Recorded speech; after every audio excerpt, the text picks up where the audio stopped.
পাসপোর্টের সাথে আমরা সবাই কম বেশি পরিচিত। পাসপোর্ট একজন নাগরিকের আন্তর্জাতিক পরিচয়পত্র এবং ভ্রমণের অনুমতিপত্র, যেখানে সে ব্যক্তির জাতীয়তা, নাম, ঠিকানা, ছবি এবং অন্যান্য গুরুত্বপূর্ণ তথ্য থাকে। পাসপোর্ট ছাড়া একজন ব্যক্তি অন্য কোনো দেশে ভ্রমণ করতে পারে না, কেননা বিদেশের মাটিতেই কেবল পাসপোর্টই সেই ব্যক্তির পরিচয় প্রমাণ হিসেবে কাজ করে। হতে পারে ক্ষমতা বলে পাসপোর্টের রং ও ধরন আলাদা, তবে বিদেশে ভ্রমণে পাসপোর্ট লাগবে। এই নিয়মের বাইরে নয় দেশের বড় বড় নেতা থেকে শুরু করে রাষ্ট্রপ্রধানেরাও, এমনকি মেসি, রোনালদোকে সবাই চিনলেও কোনো দেশে পাড়ি জমাতে হলে পাসপোর্ট লাগবে তাদেরও। এসব শুনে হয়তো ভাবতে পারেন বিশ্বের সবারই পাসপোর্ট লাগে, সে ধারণাও সঠিক নয়। জানলে অবাক হবেন, এমনও কয়েকজন ব্যক্তি আছে যাদের পাসপোর্ট লাগে না। পাসপোর্ট বানানো বা সাথে করে বয়ে বেড়ানোর ঝামেলা তাদের নেই, যদিও এমন ব্যক্তির সংখ্যা মাত্র 3 জন। গোটা বিশ্বের এত দেশ আর এত মানুষের কেবল 3 জনই বিশেষ ছাড় পান, যার একজন ব্রিটেনের রাজা, বাকি 2 জন জাপানের রাজা রানী। বর্তমানে চার্লস ব্রিটেনের রাজা হওয়ার পর তিনি পাসপোর্টের ঝামেলা মুক্ত।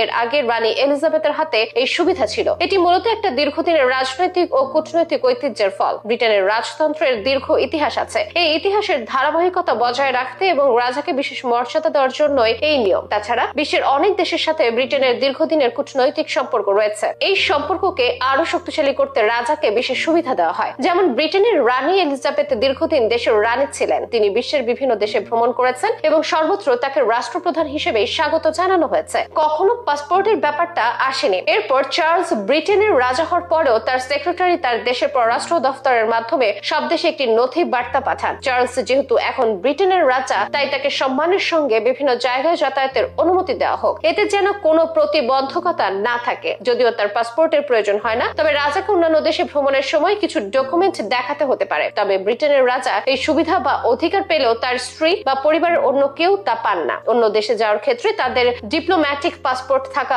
আবশ্যক। এদিকে জাপানের রাজা রানীর জন্য একই সুবিধা। এই যেমন বর্তমানে জাপানের সম্রাট নারুহিতো এবং তার স্ত্রী মাসাকো ও ওয়াদা জাপানের সম্রাজ্ঞী, তাদের বিদেশ ভ্রমণে পাসপোর্টের দরকার নেই। জাপানিদের ভিসা ফ্রি প্রবেশাধিকার রয়েছে 193টি দেশে। বিশ্বের সবচেয়ে শক্তিশালী পাসপোর্টও জাপানের রয়েছে। জাপানের কূটনৈতিক নথি ঘেটে জানা যায় যে 1971 সাল থেকে দেশের সম্রাট এবং সম্রাজ্ঞীর জন্য বিশ্বব্যাপী পাসপোর্ট মুক্ত এই বিশেষ ব্যবস্থা রাখতে শুরু করে সে দেশের বিদেশ মন্ত্রক। জাপানের সম্রাটতন্ত্রেরও দীর্ঘ ইতিহাস রয়েছে। এই ইতিহাসের ধারাবাহিকতা বজায় রাখতে এবং সম্রাট ও সম্রাজ্ঞীকে বিশেষ মর্যাদা দেওয়ার জন্য এই নিয়ম।